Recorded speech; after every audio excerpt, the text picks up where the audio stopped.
do, ladies and gentlemen, Bystial Goats here, and today I went to Locals and played Blue Eyes White Dragon. Now this is a Bystial version of the deck with a very small Blue Eyes engine, quite similar to the deck that Team Samurai X1 played in tier format. Now I didn't have much success like he did, I only went 1 and 3, but it was quite a fun deck and it was nice to once not play such a competitive deck. So I'll just show you how it went. For the Blue Eyes engine, we have 1 Jet, 1 Alternative, and 2 Blue Eyes White Dragons. These are the things we need for the big ones. Jet's by far our best, as it can protect our entire board from destruction and keep coming back whenever a card's destroyed. So basically it was really well with Branded Beast, because every time you pop a card with Branded Beast, you get this back to protect your board.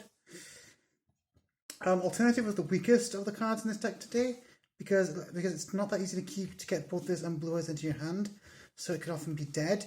However, with cards like Style Leech Safe Rate and Chaos Space, it often has some uses, as you could send it off with Safe Rate to get a Lubellion or another powerful level 8 dragon, and with Chaos Space you could pitch it, Chaos Space for a Black Dragon Collapse Serpent, then when it's banished from Collapse Serpent, Chaos Space it back into the deck to draw a card.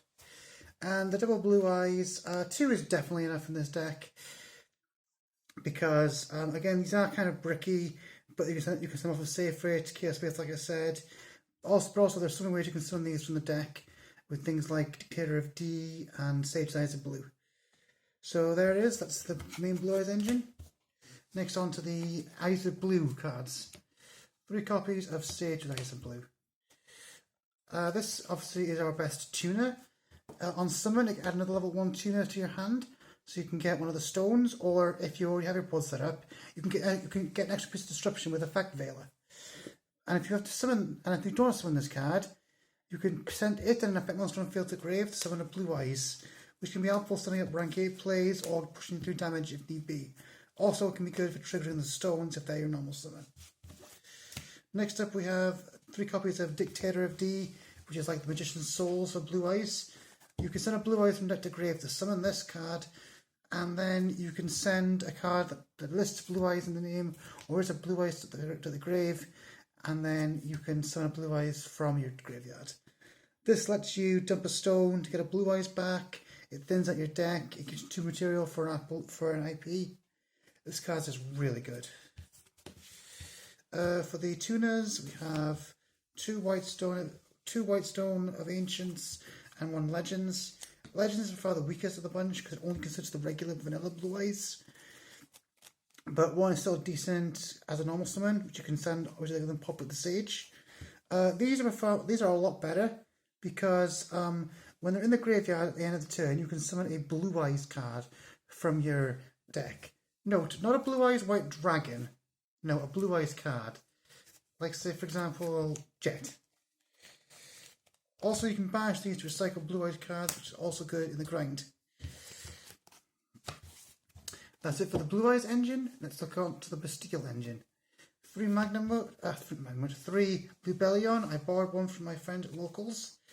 This is by far the best Bystial in this particular deck because it's a level 8, so it works well with the Blue Eyes monsters. You can make things like Hope Harbinger.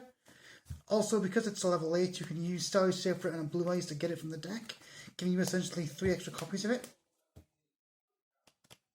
In addition to this, when it's summoned, it can set the trap right to the field, which gives us again combination with the Jet Dragon if we get it, and with Troop Bystial Jewess Wave it gives us 2 pops. Next up for our dragons, we have Magnum Boot.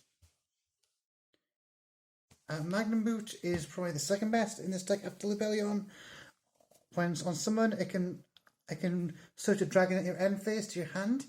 This lets you get pieces of your Blue Eyes, Chaos, or Bystial engine, depending on the situation.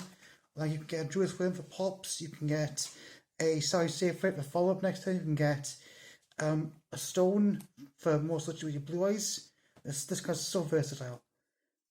Also, something I should mention in case people aren't aware of this. Bystials can be summoned by banishing a light or dark from either player's graveyard if the opponent controls a monster. So against decks like say Tier Elements or any deck that's dark or light focused, this can be disruption as well as a good effect.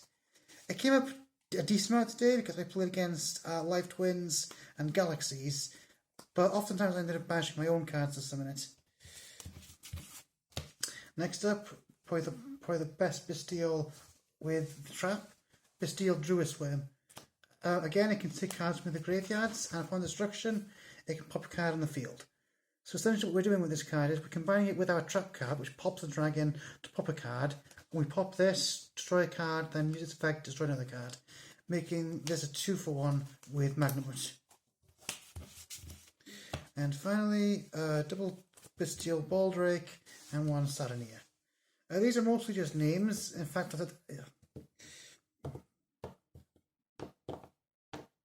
this card is disruption against special summon monsters, and this dumps our continuous spells and traps to the grave for their effects. Mostly you dump the spell for this, then use a trap to get it back.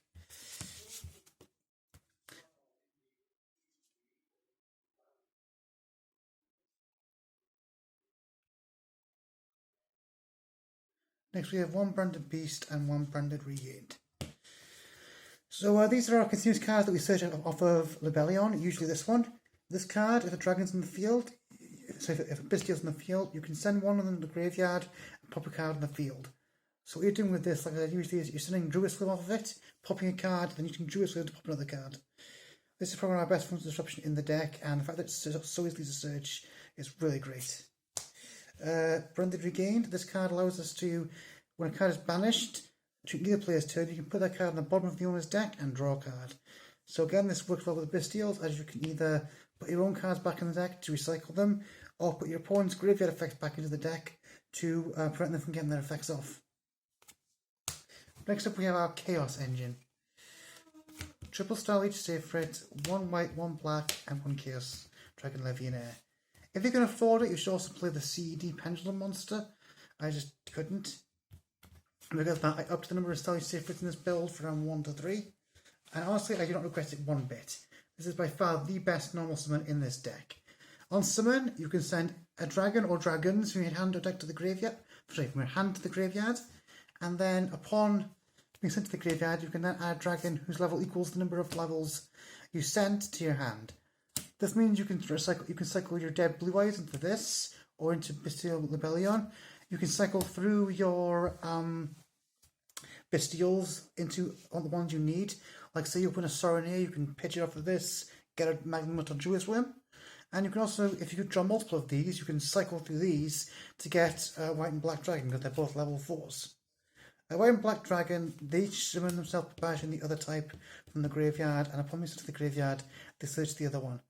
So these cards are just good extenders. If you have Chaos Space in the loop, you can summon one, link it off, whatever, get the other one, summon this by banishing this, and then you can Chaos Space, bring it back in the deck to have another card in your hand.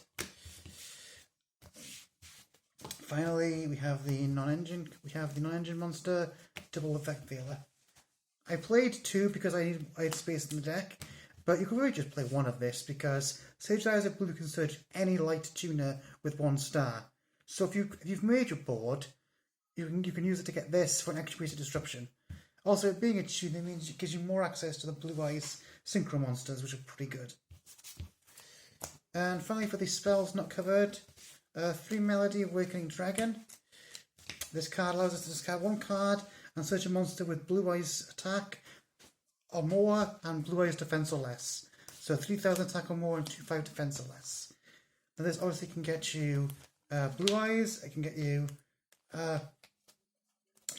the alternative, and it can get you Jet. However, it can also get us a copy of Chaos Dragon Legionnaire, and that's pretty powerful because this card's great going first or second. It can either pop cards in the opponent's field going second, or it can get cards back for extension going first. In fact, the only thing that annoys me about this card is how it teases me that this card has reverse Blue Eyes stats, 25 attack and 3k defense, meaning he's not searchable. That is frustrating. And our final card in the deck is Triple Chaos Space. You discard light or dark, and then you search for a card of the opposite type between 4 and 8 that can't be normal summoned. Again, this is 3 more Libellions. It can get you the Light and Dark Collapsed Serpents and Dragon Wave Buster. And it can also get you, if you need it, alternative White Dragon.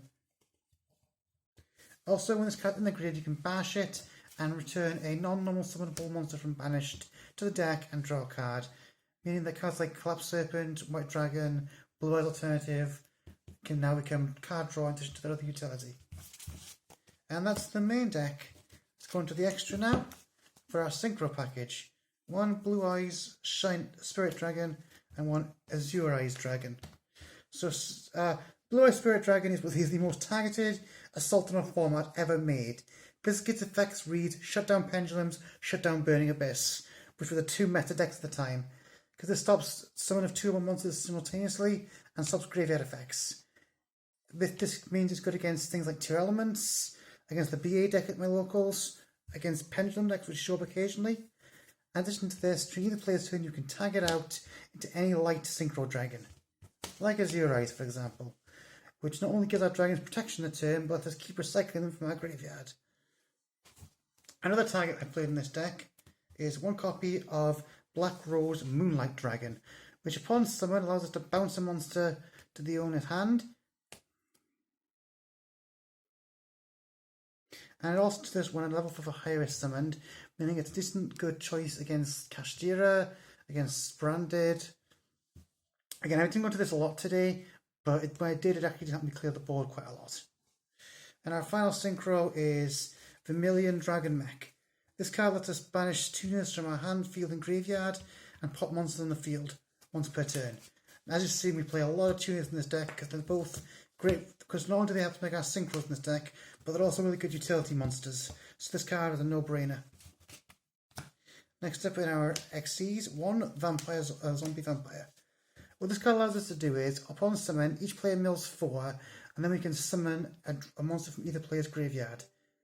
Basically what this card does is it gives us an additional extender on board with likes of Blue Eyes White Dragon, or any other level 8. And it's also a pretty decent beater at 3000 attack. Next, the best XC in the deck, Hope Harbinger Titanic Galaxy. This card allows us to Cyber Dragon Infinity a spell once per turn, so we can negate the spell and put it as material. And then once per turn you can attach material and redirect attacks to this, which at 3k is kind of hard to get over. I play this card mostly for the spell negation, but the attack reflection did come up once. But also, because this card can keep building itself up turn over turn, it can make a massive Zeus eventually in the grind game. And having a Zeus that can pop at least twice per turn in a more simplified game state is really good. And our final XC is Heraldic Dragon King of a Tomb, which requires 2 level 6s and summon any dragon from our deck by attaching a material where its points go to 0. This lets us get a Magnamute for additional search. It lets us get a Blue Eyes if we're on gate plays. It lets us get Sage Favorite if we want to do a Link 2 and then bring a card back from the graveyard. This card basically gives access to almost everything in our deck, and really it's a very powerful toolbox card. And finally the links. 1 Striker Dragon. Its effects are completely meaningless in this deck. It's just there as a Link 1 dragon to get dragons like Sage Favorite off the board. Our other Link 1 is Link Karibo. With all the weak tuners in this deck, this is very easy to make, and it can give us protection in battle once, so if we have bricked or stalled out, this can help us survive a turn. For the Link 2s, IP and Spheres. I tried playing 2 Spheres, but I think 1 was enough. These are basically disruption during our opponent's turn. Spheres let us sacrifice it and then bounce a card on the opponent's field. It then summons any dragon from our deck where its points go to 0. This essentially gives us a second Magnamute if we've already used one to keep filling our hand up. It lets us put another wall up if we need to get through attacks, to prevent attacks. And it also can put a Druid Swim on the board if needed to work with Branded Beast. IP, I've mentioned this before, it mostly works well with these 2 monsters and give us disruption. So we'll talk about that in a second. Unicorn is a spin back into deck for a discard. This lets us clear away difficult monsters to out, and it also allows us to dump cards like the White Stone of Legend into the graveyard. Ancients into the graveyard for its effects. And Underworld Goddess, she is a Dark Ruler and a Solomon legs, but the reason I play her mostly is the fact that she can be used with IP to steal one of our opponent's big monsters for the Link Summon, which helps us out difficult monsters to out, like Dragoon, for example. And our final card is Burl Sword. Again, should be playing Access Code, too expensive. This is our Go Second finisher. It can attack twice with above its stats, making it quite easy to OTK with it. We'll go through the side deck very quickly here. 3 evenly matched, 3 Lava Golem, and 3 Droll and Lockbird. These are mostly for the Kashtira matchup, although Droll is amazing against most of the new archetypes, like Pearly and Super Heavy Samurai. I also tried to play 3 Ash for other combo decks, like the Virtual World deck at my locals. Again, it can be decent against Kashtira sometimes. And it's good against rogue strategies like the Galaxy deck I came against, and things like that. And our final side deck card is, of course, D-Barrier, which I am praying does not get banned.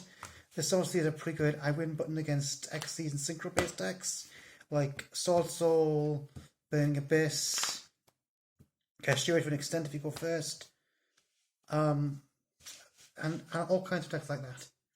And in a deck like this, which is not exactly the most powerful, having an advantage like this is really important.